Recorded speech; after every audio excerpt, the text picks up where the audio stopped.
Aquí estamos nuevamente y hoy para compartir un tema del que se habla tanto. ¿Será que se dice tanto acerca de la autoestima porque es uno de los pilares más importantes? Yo diría el pilar básico de la salud mental.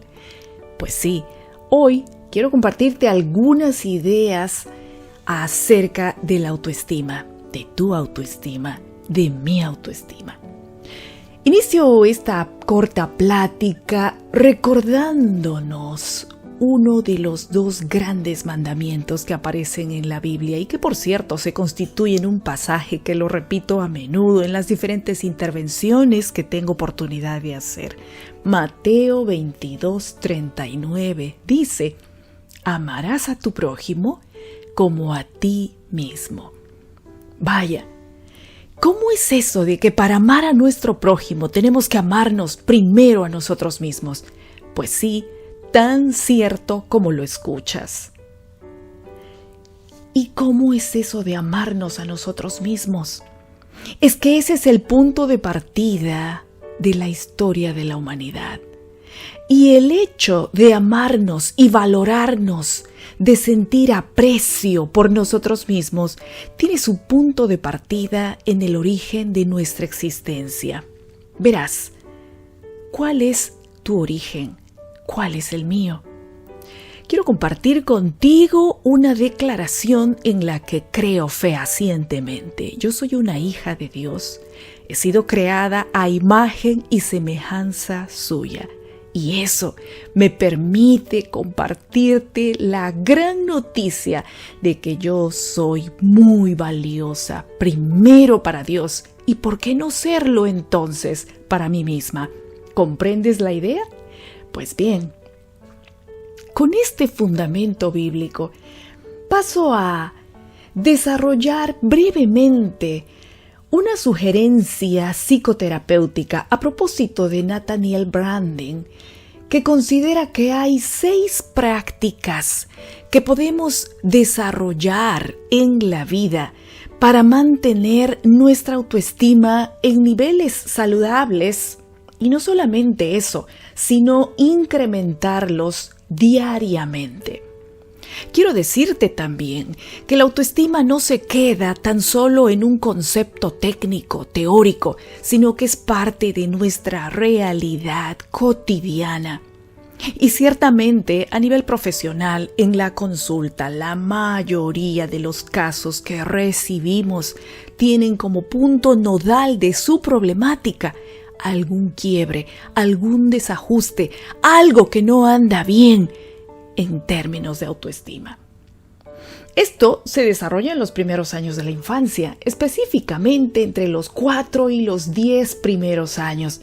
Pero no creas que ese es el punto final, porque a lo largo de toda la vida siempre hay oportunidad para desarrollarla, para mejorarla, para trabajarla. Solo que para que esto suceda, tú eres el que tiene que tomar la decisión y dar el primer paso. Comparto contigo entonces 6 prácticas a desarrollar y tomar en cuenta cada día a partir de hoy.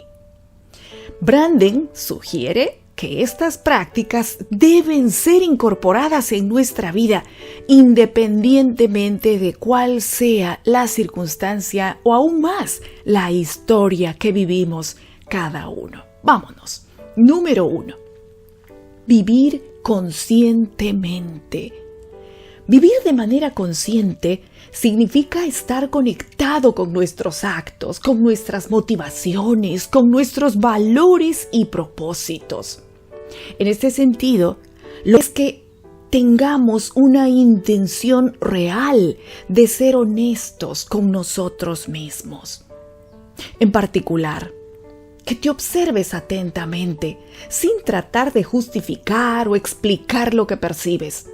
Simplemente contempla lo que hay en ti, como si lo estuvieras haciendo desde afuera, sin juzgarte, solo conócete mejor. Número 2. Aceptarse a sí mismo. Y es que la aceptación de sí mismo conlleva la idea de compasión, de ser amigo de uno mismo. Y hay 3 acciones básicas que deberíamos tomar en cuenta en este punto. La primera, la disposición de experimentar plenamente todo lo que sentimos, todo lo que pensamos, lo que hacemos, lo que soñamos. Es decir, dejarnos ser tal y como somos, sin interferir en ello, sino permitiendo que todas estas manifestaciones internas fluyan. La segunda cosa, ponerse del lado de uno mismo. Es decir, no vale pelearse con uno mismo. Y lo tercero, ser amigos de nosotros mismos. Una amistad que se manifiesta cuando somos compasivos con todo aquello que surge de nosotros. ¿Cuántas veces te has descubierto cuestionándote, censurándote, criticándote? Acéptate tal como eres. Número 3.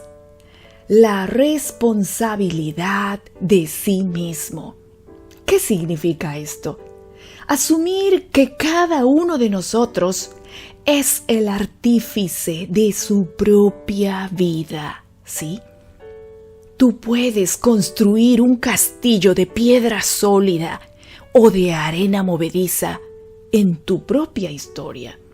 Eres responsable de la consecución de tus propios deseos, de tus elecciones, de las consecuencias de tus actos y de tus comportamientos asumidos también.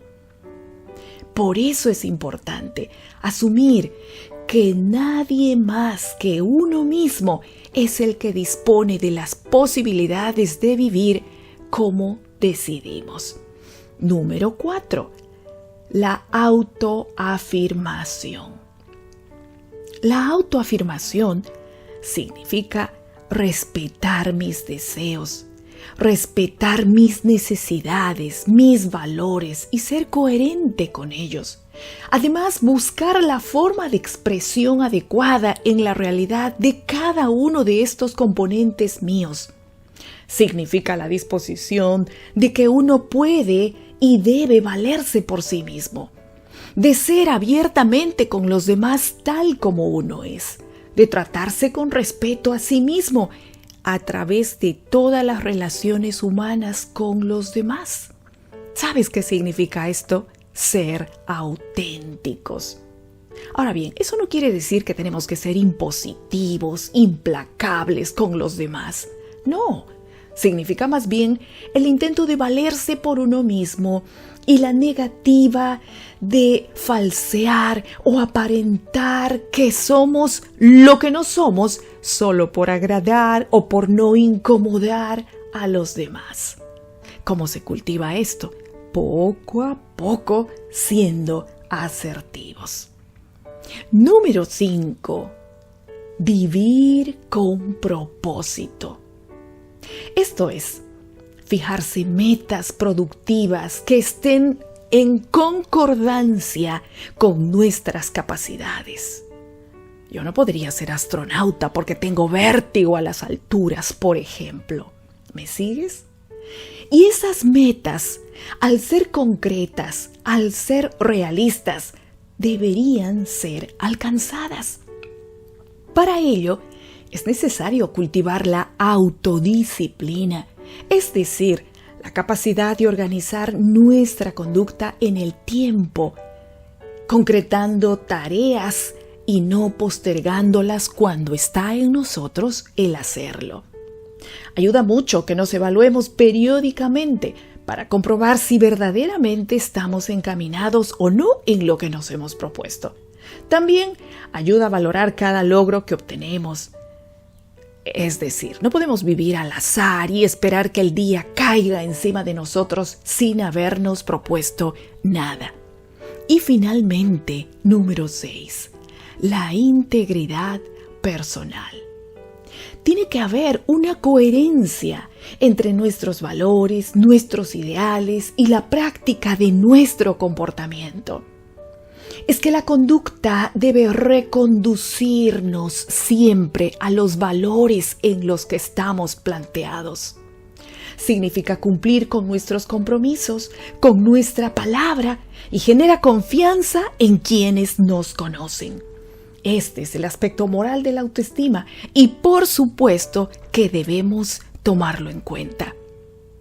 ¿Qué te parece si a partir de hoy, poniendo en práctica progresivamente estas 6 sugerencias, decides hacer la mejor versión de ti mismo, de ti misma, a amarte a ti de tal manera que posteriormente fluya de adentro un amor sincero, espontáneo, sin fingimiento hacia tu prójimo? Puedes hacerlo, por supuesto que sí. Y no solo eso, porque el resultado, la consecuencia final de todo esto finalmente dará lugar a un estilo de vida saludablemente familiar. Nos vemos en la próxima. Hasta entonces.